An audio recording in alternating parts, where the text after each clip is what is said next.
This is America This Morning. Good Thursday morning, everyone. I'm Elizabeth Hurt. Education Secretary Betsy DeVos is returning to Capitol Hill today to defend her plan to cut funding for the Special Olympics. Democrats say they are asking for documents and notes from meetings and even phone conversations. They say they're just doing their job. The president calls it harassment. Dr. Christine Blasey Ford standing firm. No FBI investigation, no testimony. And that, at least for now, seems unlikely, with the committee chair saying Dr. Ford was offered a public or a private hearing, whichever made her most comfortable, and that the invitation for Monday still stands.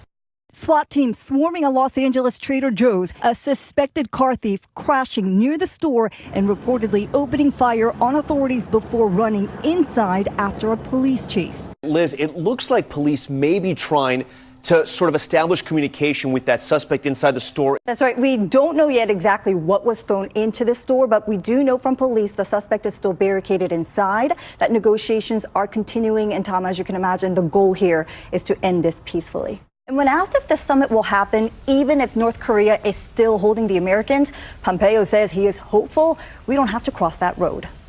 A daunting task for firefighters attacking multiple wildfires amid the deadliest week in California fire history. More than 2,800 homes were destroyed here in Santa Rosa alone, and surrounded by all of this devastation, including these cars, trucks, and just all of this furniture. Take a look what we found. A handful of homes still standing, and the homeowners say they can't even believe it. Hurricane Michael making landfall on Mexico Beach. Nearly 400,000 Florida residents were ordered to evacuate, and those who did not, they're being told to shelter in place because right now, as you can see, it is just too dangerous even for first responders to answer any emergency calls. A final farewell befitting a political giant. Speaker after speaker, Senator McCain was remembered as an honorable man who lived an extraordinary life, devoted to his family and his country. Hurricane Michael making history, crashing into the Florida coast with ferocious winds, 155 miles per hour, making landfall on Mexico Beach. Michael continuing its path of destruction, marching inland, ripping apart homes, toppling trees, and knocking down power lines along the way. It was terrifying, honestly. There was a lot of noise. The dumbest thing I've ever done in 77 years is to stay through a hurricane. The monster storm also wreaking havoc in Georgia, where the last major hurricane to track into that state was 1898. Tonight, the true size and scope of Michael's damage just beginning to be assessed.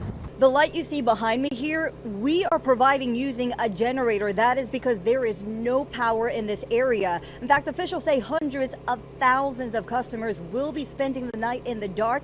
And they say not only will that number rise, but crews could be spending the next few weeks trying to get everyone back online. Elizabeth Hurt, ABC News, Panama City Beach, Florida.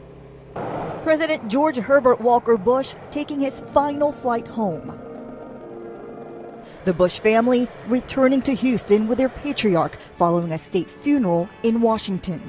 He left us a more perfect union. And touching eulogies from friends answering the one question that haunted Bush 41 his entire life after surviving being shot down during World War II.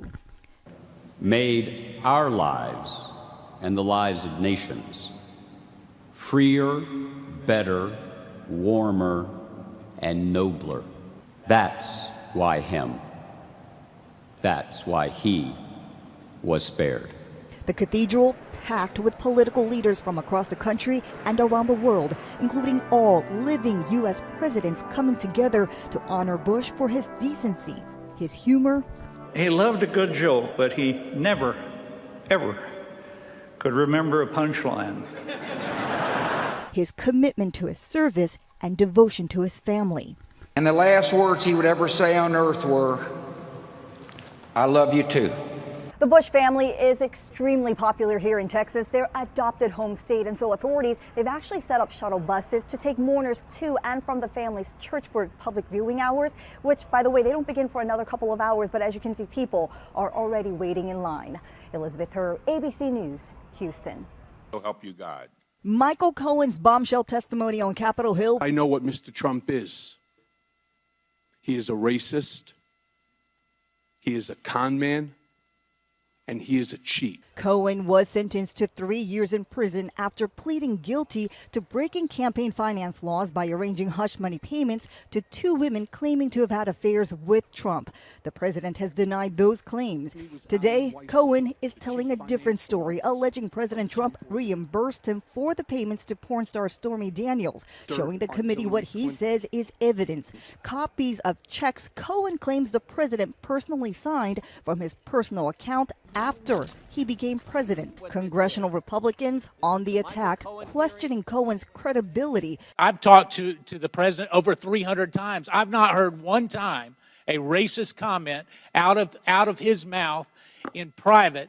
So how do you reconcile it? You have tape recordings of those conversations? No, sir. Well, you've taped everybody else. Why wouldn't you have a tape? That's also not true, sir. The White House is firing back, saying in a statement it is pathetic to see Cohen given yet another opportunity to spread his lies. Elizabeth Hur, ABC News, Washington. Overnight, the White House blasting Democrats, calling their latest investigation into allegations of corruption, obstruction, and abuse of power a disgraceful and abusive fishing expedition. White House Press Secretary Sarah Sanders writing in a statement, the Democrats are not after the truth, they are after the president. Are you going to cooperate with Mr. Nadler? I cooperate all the time with everybody. And you know the beautiful thing? No collusion. It's all a hoax. But beyond the question of collusion, the House Judiciary Committee wants answers to everything from the firing of former FBI Director James Comey to the hush money payments to Stormy Daniels to the president's conversations with Vladimir Putin and if the Trumps are profiting from the presidency. So Democrats on the panel are now demanding documents from 81 people and organizations close to the president, including members of his family, sons Don Jr. and Eric, and son-in-law Jared Kushner. Some of Trump's closest former aides and advisors like Steve Bannon, Hope Hicks, and former White House counsel Don McGahn, his current campaign manager Brad Parscale, and the Trump Organization's chief financial officer, Alan Weisselberg. They have 2 weeks to comply, and if they don't, Democrats say they will issue subpoenas. And we've learned some of the people on that list have already started handing over some of those documents.